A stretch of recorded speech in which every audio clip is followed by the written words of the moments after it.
Di video kali ini akan menjelaskan mengenai materi protista. Apakah itu protista?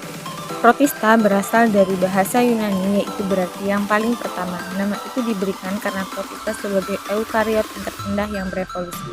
Protista terdiri atas organisme tingkat rendah yang pada dasarnya memiliki kesamaan struktur yang sederhana. Ciri-ciri protista: 1. Bersifat eukariotik, 2. Respirasi secara aerobik, 3. Sebagian besar bersifat uniseluler, 4. Bereproduksi secara seksual dan aseksual, 5. Ukurannya mikroskopis, 6. Sebagian besar protista hidup bebas. Protista dibagi menjadi 3, yaitu protista mirip jamur, protista mirip tumbuhan, dan protista mirip hewan. 1. Protista mirip jamur. Protista mirip jamur tidak termasuk ke dalam kingdom fungi karena struktur dan cara reproduksinya berbeda dengan kelompok jamur sesungguhnya. Contohnya terdapat Myxomycota dan Oomycota. Kedua, protista mirip tumbuhan. Protista mirip tumbuhan atau sering disebut alga biasanya berupa fitoplankton yang hidup melayang di dalam air. Akan tetapi, ada pula alga yang hidup di dasar perairan. Ilmu yang mempelajari alga disebut fikologi. Reproduksi alga dibagi menjadi 2, yaitu reproduksi seksual yang melibatkan peleburan 2 gamet untuk membentuk zigot dan tumbuh menjadi individu baru. Reproduksi aseksual yaitu terjadi melalui pembelahan sel menghasilkan 2 sel anak menjadi individu baru. Klorofil pada alga menyebabkan dapat melakukan fotosintesis, dan berdasarkan pigmennya, alga dibagi menjadi alga coklat, alga merah, alga keemasan, diatom, dan juga alga hijau.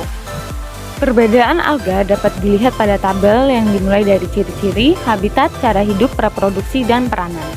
3, yaitu protista mirip hewan. Protozoa adalah protista yang menyerupai hewan. Berdasarkan alat geraknya, protozoa dibagi menjadi 4, yaitu Rhizopoda, Ciliata, Flagellata, dan Sporozoa. Pertama, Rhizopoda. Rhizopoda berhabitat di air tawar, air laut, tempat basah, dan di dalam tubuh hewan atau manusia sebagai parasit. Rhizopoda yang paling mudah diamati yaitu amuba.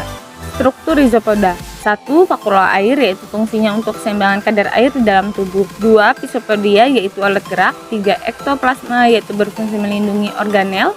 4. Endoplasma, yaitu berfungsi membantu melakukan fungsi fisiologis. 5. Membran sel, yaitu lapisan yang menyelimuti tubuh amuba. 6. Vakuola kontraktil, yaitu berfungsi menyimpan air, pencernaan, ekskresi. 7. Lisosom, yaitu fungsinya untuk mencerna makanan. 8. Nukleus, yaitu mengatur semua aktivitas berperan dalam reproduksi.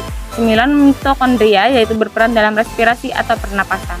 Kedua, flagellata. Flagellata dicirikan dengan adanya 1 hingga beberapa flagel berfungsi sebagai alat gerak. Flagellata dibedakan menjadi 2, yaitu fotoflagellata dan zooflagellata. Selanjutnya, struktur flagellata. 1. Bintik mata berfungsi untuk alat penglihatan. 2. Vakuola kontraktil merupakan tempat pembuangan zat sisa. 3. Kloroplast, yaitu sebagai tempat terjadinya fotosintesis. 4. Nukleus, yaitu sebagai inti sel. 5. Sel, lapisan terluar yang terbentuk dari protein. 6. Flagel, yaitu alat gerak. 7. Mitokondria, yaitu berfungsi untuk menghasilkan energi.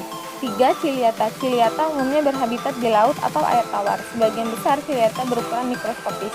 Anggota kelompoknya ditandai dengan bulu getar yang berfungsi untuk bergerak dan mencari makan. Struktur tubuh ciliata. Struktur tubuh hampir sama dengan jenis lainnya. Ciliata memiliki 2 tipe sel, yaitu makronukleus dan mikronukleus. Kebanyakan ciliata berbentuk asimetris kecuali ciliata primitif yang berbentuk simetris radial. 4. Sporozoa. Sporozoa merupakan golongan protista yang dapat membentuk spora untuk inangnya. Sporozoa memiliki alat gerak khusus sehingga geraknya dilakukan dengan mengubah kedudukan tubuhnya.